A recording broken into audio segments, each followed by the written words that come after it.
पिछले वीडियो में आपने देखा सत्राजित ने सूर्यदेव से स्यमंतक मणि प्राप्त की, जो बाद में उसके भाई प्रसेन के पास गई।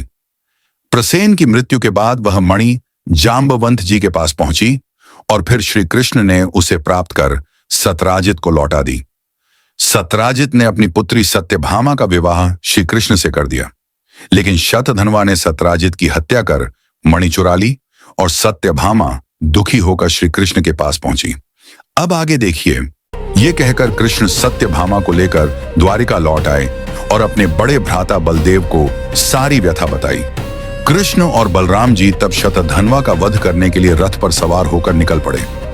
जब शतधन्वा को इस बात का पता लगा तो वे भागा भागा कृतवर्मा और अक्रूर के पास पहुंचा, पर दोनों ने यह कहकर मना कर दिया कि कृष्ण और बलराम जी को युद्ध में परास्त करने का समर्थ उनमें नहीं है। तब शतधन्वा ने अक्रूर से कहा, आप मेरी रक्षा करने में असमर्थ हैं, तो कम से कम इस मणि की तो रक्षा कीजिए। ये कहकर उसने वे मणि अक्रूर को सौंप दी। शतधन्वा फिर अति वेगवती और 100 योजन तक जाने वाली घोड़ी पर सवार होकर भागने लगा। कृष्ण और बलराम ने भी 4 घोड़े वाले रथ से उसका पीछा किया। 100 योजन के बाद शतधन्वा की घोड़ी ने मिथिला देश के वन में अपने प्राण त्याग दिए तो शतधन्वा पैदल भागने लगा। कृष्ण जी ने भी रथ से उतरकर उसका पीछा किया और 2 कोस पीछा करने के बाद अपने चक्र से शतधन्वा का शीश काट डाला। फिर श्री कृष्ण उसके मृत शरीर और वस्त्र में मणि ढूंढने लगे, पर वो ना मिली। वापस आकर कृष्ण जी ने बलराम जी से कहा, हमने शतधन्वा को व्यर्थ ही मारा, स्यमंतक मणि तो मिली ही नहीं। ये सुनकर बलराम जी ने यह समझा कि कृष्ण ने मणि के लिए शतधन्वा का वध किया और वे उन पर क्रोध करके विदेह नगर चले गए।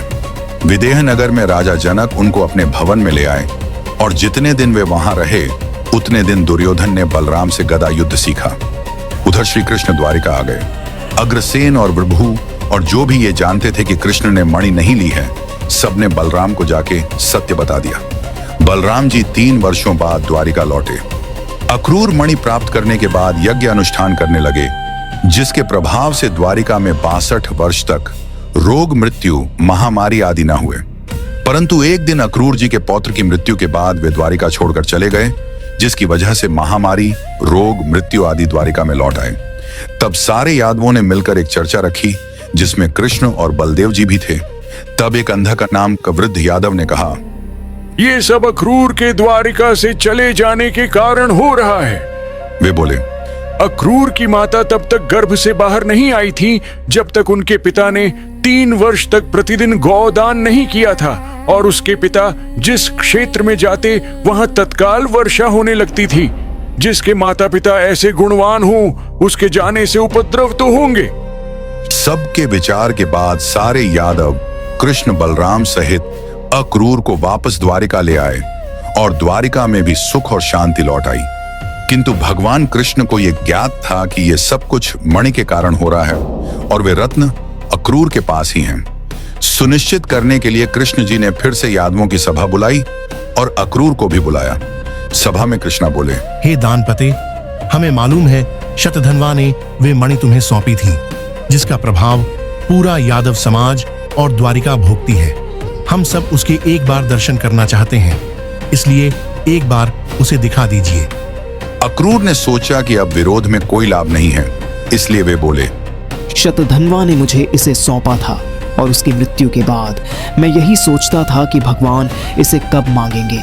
मुझे इसका लोभ नहीं है और मैं पूरे राष्ट्र का भार नहीं उठा सकता, इसलिए ये मणि आपको स्वेच्छा से देता हूँ।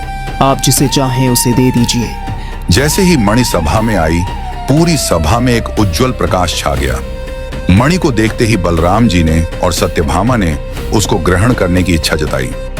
कृष्ण जी समझ गए कि किसी एक को भी वह रुष्ट नहीं कर सकते, क्योंकि बलराम उनके बड़े भाई और सत्यभामा उनकी पत्नी थी। वह बोले, इस मणि पर मेरा और बलराम जी का समान अधिकार है और सत्यभामा की पैतृक संपत्ति है। मेरी 16,000 स्त्री है, अतः मैं इसे धारण करने में समर्थ नहीं हूं, इसलिए सत्यभामा भी इसे धारण नहीं कर सकती। बलराम जी को भी इसके कारण संपूर्ण भोगों और मदिरापान को त्यागना पड़ेगा। अतः मेरा निर्णय है कि इसे आप ही ग्रहण करें। मैंने तो इसे अपना कलंक मिटाने हेतु यादवों को दिखलाया था। अक्रूर जी ने जो आज्ञा कहकर उसे ग्रहण कर लिया और शेष जीवन गले में धारण करते हुए विचरने लगे। इस कथा को जो भी सुनता है और स्मरण करता है उसे कभी मिथ्या कलंक नहीं लगता है और समस्त पापों से मुक्त हो जाता है। ऐसा कथा के अंत में लिखा गया है। अगर आपको यह कथा पसंद आई हो तो आपसे अनुरोध है कि कृपया हमारे चैनल को लाइक करें और सब्सक्राइब करना न भूलें। आपका ऐसा करने से हमें उत्साह और प्रेरणा मिलती है। धन्यवाद। जय श्री राम।